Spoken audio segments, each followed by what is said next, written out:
नमस्कार, सुप्रभात। आप देख रहे हैं खबर दिल्ली और समय हो चला है दिल्ली की 25 बड़ी खबरों को जानने का। इससे पहले यदि आप वीडियो को लाइक नहीं किए हैं तो लाइक कर दीजिए और चैनल को सब्सक्राइब कर लीजिए। तो आइए एक नजर डालते हैं 25 बड़ी खबरों पर फटाफट अंदाज में।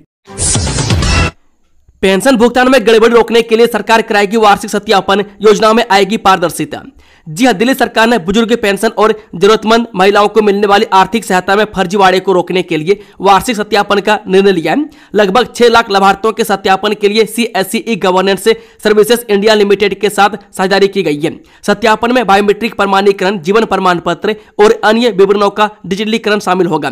सरकार सत्यापन का खर्च उठाएगी। मुख्यमंत्री रेखा गुप्ता ने कहा, सरकारी योजनाओं में पारदर्शिता लाने के लिए लाभार्थियों का वार्षिक सत्यापन कराने का निर्णय लिया गया। इसके लिए CSE governance services India limited के साथ साझेदारी की गई है। सत्यापन अभियान के अंतर्गत प्रत्येक लाभार्थी का बायोमेट्रिक प्रमाणीकरण और उनका जीवन प्रमाण पत्र तैयार किया जाएगा। करवा चौथ और दिवाली पर बाजारों में चौपहिया वाहनों की एंट्री रहेगी बंद, 8 से 3 दिन तक पाबंदी। जब बहादुरगढ़ में करवा चौथ और दिवाली के मद्देनजर बाजारों में भीड़ को नियंत्रित करने के लिए पुलिस ने वाहनों के प्रवेश पर रोक लगाने की योजना बनाई है। करवा चौथ पर 8 से 10 अक्टूबर तक 4 पहिया वाहन बाजारों में नहीं जा सकेंगे। दिवाली के लिए भी जल्द ही ऐसी योजना लागू की जाएगी। बाजारों में जाम की स्थिति को देखते हुए यह फैसला लिया गया है। धर्म पूछकर इलाज करने से इनकार, संजय सिंह का मोदी योगी पर न्यू इंडिया वाला तंज। जी हां, आम आदमी पार्टी के नेता संजय सिंह ने एक वीडियो शेयर करते हुए प्रधानमंत्री नरेंद्र मोदी और उत्तर प्रदेश के मुख्यमंत्री योगी आदित्यनाथ पर तंज कसा। इस वीडियो में महिला दावा कर रही है कि वह मुस्लिम है, इसलिए डॉक्टरों ने उसका इलाज करने से इनकार कर दिया। संजय सिंह ने सोशल मीडिया प्लेटफॉर्म एक्स पर वीडियो को शेयर करते हुए न्यू इंडिया को लेकर पीएम मोदी पर तंज कसा है। उन्होंने वीडियो को शेयर करते हुए दावा किया, यूपी में महिला से उसका धर्म पूछकर डॉक्टर ने इलाज करने से ही इनकार कर दिया। पुरानी दिल्ली को पूर्णतः व्यावसायिक क्षेत्र घोषित करने की मांग, कारोबारियों में सीलिंग के खतरे का डर। जी हां, दिल्ली व्यापार महासंघ के अध्यक्ष के नेतृत्व में व्यापारियों ने सांसद रामवीर बिथोड़ी से मुलाकात कर पुरानी दिल्ली में सीलिंग के खतरे पर चिंता जताई। सुप्रीम कोर्ट के आदेश के बाद व्यापारियों में असंतोष है। उन्होंने पुरानी दिल्ली को पूरी तरह व्यावसायिक क्षेत्र घोषित करने की मांग की ताकि सीलिंग का डर खत्म हो और व्यापारियों को राहत मिले, क्योंकि वे सरकार को राजस्व देते हैं। बबेजा ने कहा कि जिन दुकानों पर सीलिंग का खतरा है वहां की 90% दुकानें कई दशक से व्यावसायिक हैं, जबकि रिहायश यहां पर 9 के ही बराबर रही है। ऐसे में वास्तविकता को ध्यान में रखते हुए पुरानी दिल्ली क्षेत्र को पूरी तरह व्यावसायिक क्षेत्र घोषित किया जाए ताकि व्यापारियों को सीलिंग का डर न सताए। डॉक्टर हेडगेवार को भारत रत्न दिए जाने की उठी मांग, RSS के संस्थापक को बताया राष्ट्रवाद के प्रथम प्रवर्तक। जब भारतीय बौद्ध संघ के राष्ट्रीय अध्यक्ष भंते संघप्रिय राहुल ने RSS के संस्थापक डॉक्टर केशव बलराम हेडगेवार को भारत रत्न देने की मांग की। उन्होंने डॉक्टर हेडगेवार को राष्ट्रवाद का प्रथम प्रवर्तक बताते हुए कहा कि उनकी दूरदर्शी सोच ने देश को मजबूत किया। उन्होंने हिंदी और हिंदुस्तान को मजबूत करने के लिए संघर्ष किया। उनके राष्ट्रवादी विचारों के कारण आज भारत दुनिया में शक्तिशाली देश है। बता दें कि डॉक्टर हेडगेवार की भारत के प्रति दूरदर्शी और प्रखर सोच ने देश को मजबूत किया और राष्ट्र के लिए समर्पित भाव और देश के लिए कुछ कर गुजरने की एक सोच को जन्म दिया। हिंदू और हिंदुस्तान को प्रगाढ़ और मजबूत बनाने में डॉक्टर हेडगेवार जीवन भर संघर्ष करते रहे और उनके संघर्ष का नतीजा है कि राष्ट्रीय स्वयंसेवक संघ एक विशालकाय वृक्ष बन चुका है। सिर्फ देश में ही नहीं विदेश में भी संघ का विस्तार हो चुका है। दिल्ली में सरकारी स्कीम का गलत फायदा उठाने वालों की खैर नहीं, यह कदम उठाने जा रही सरकार। जब दिल्ली सरकार ने एक बड़ा फैसला लिया, अब राजधानी में आर्थिक मदद सिर्फ उन्हीं लोगों को मिलेगी जो सच में इसके हकदार हैं। मुख्यमंत्री रेखा गुप्ता ने बताया कि सरकार ने आर्थिक लाभ पाने वालों लोगों के सत्यापन को मंजूरी दे दी है। इसका मतलब है कि गलत तरीके से फायदा उठा रहे लोगों के नाम लिस्ट से हटाए जाएंगे। यह कदम इसलिए उठाया गया है ताकि सरकारी सहायता सही और पात्र लोगों तक ही पहुंचे। इस काम के लिए सरकार ने CSC SPV के साथ हाथ मिलाया है। केजरीवाल का शीश महल बनेगा सरकारी गेस्ट हाउस, प्रस्ताव तैयार, मंजूरी का इंतजार। दिल्ली सरकार ने पूर्व CM अरविंद केजरीवाल के विवादित बंगले को स्टेट गेस्ट हाउस बनाने का प्रस्ताव तैयार किया है। यह बंगला सिविल लाइंस के फ्लैग स्टाफ रोड पर स्थित है और फिलहाल खाली पड़ा है। दिल्ली का अपना कोई गेस्ट हाउस न होने के कारण सरकार इसे प्राथमिकता दे रही है ताकि यहां अन्य राज्यों के अधिकारियों और मंत्रियों की बैठकें और प्रशिक्षण कार्यशालाएं हो सके। इस बंगले के निर्माण में हुई कथित अनियमितताओं को लेकर LGVK सक्सेना के निर्देश पर 2022 में शुरू हुई जांच अब CBI कर रही है। दिल्ली में शराब की बम्पर बिक्री बढ़ गया 12% राजस्व, साल भर की कमाई जान रह जाएंगे दंग। दिल्ली में शराब की नई नीति पर असमंजस बरकरार है, लेकिन शराब की बिक्री का उस पर कोई असर नहीं पड़ा है।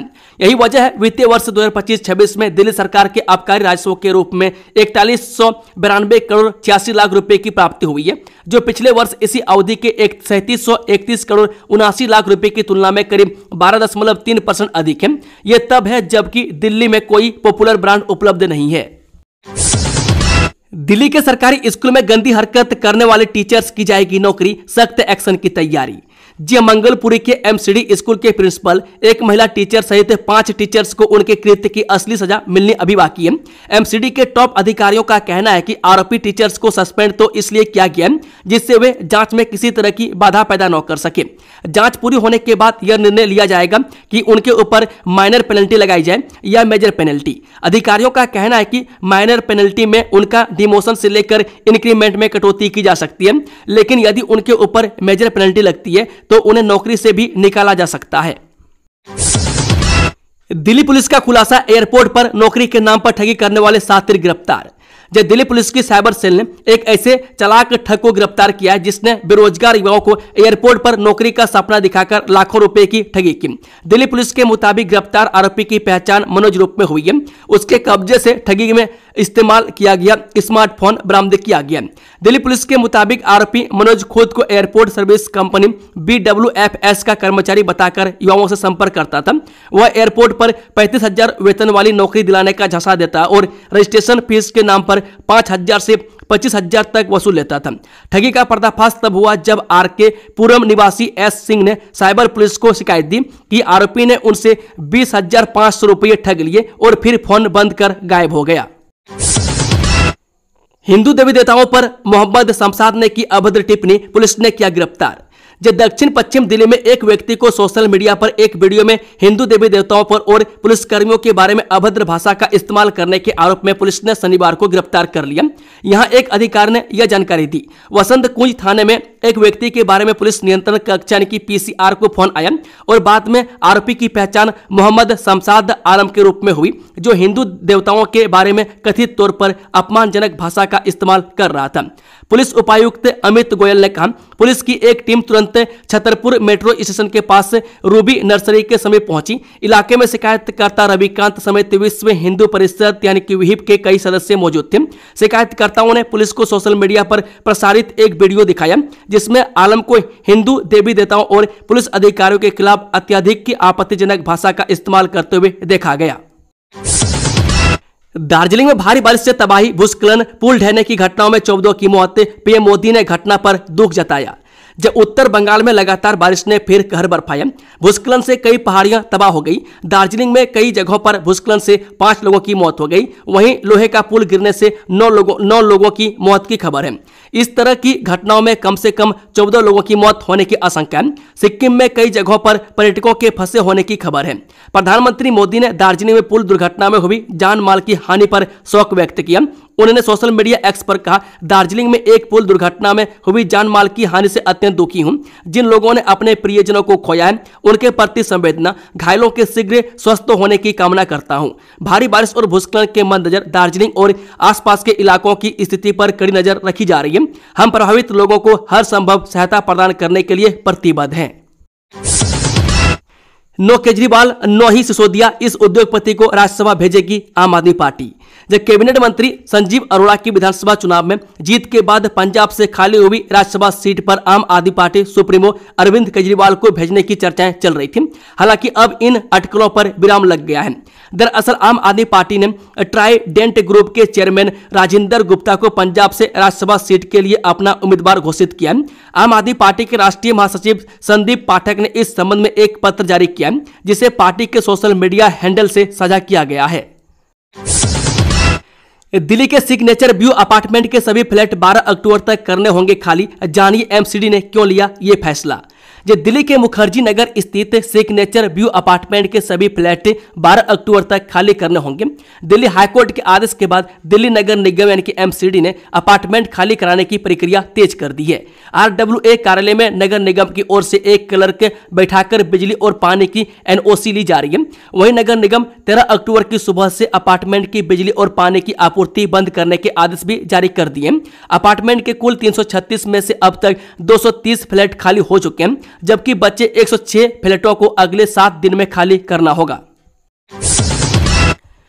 नेपाल में शांति बहाल, दिल्ली काठमांडू बस सेवा फिर शुरू, जाने किराया, दस्तावेज और यात्रा की जरूरी जानकारी।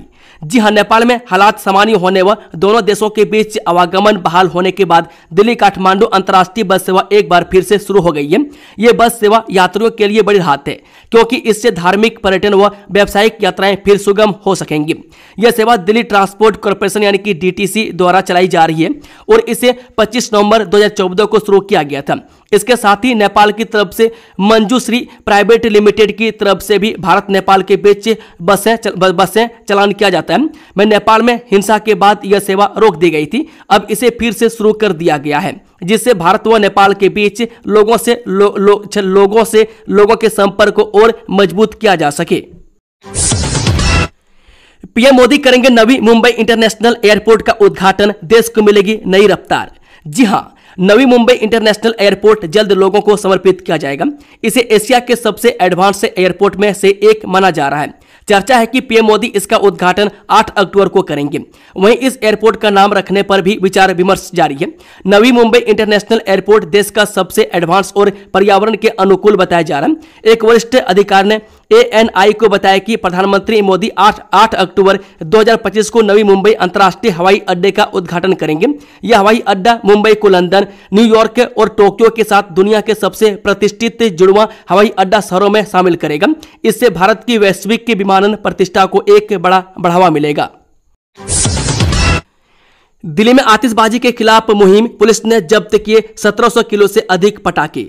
दिल्ली पुलिस ने इस महीने दिवाली से पहले पटाखों की जब्ती को लेकर बड़ा अभियान चलाया है। दिल्ली पुलिस ने राष्ट्रीय राजधानी में कई अभियानों में 1700 किलोग्राम से ज्यादा पटाखे जब्त किए हैं। इन कार्रवाइयों में 7 लोगों को गिरफ्तार भी किया गया।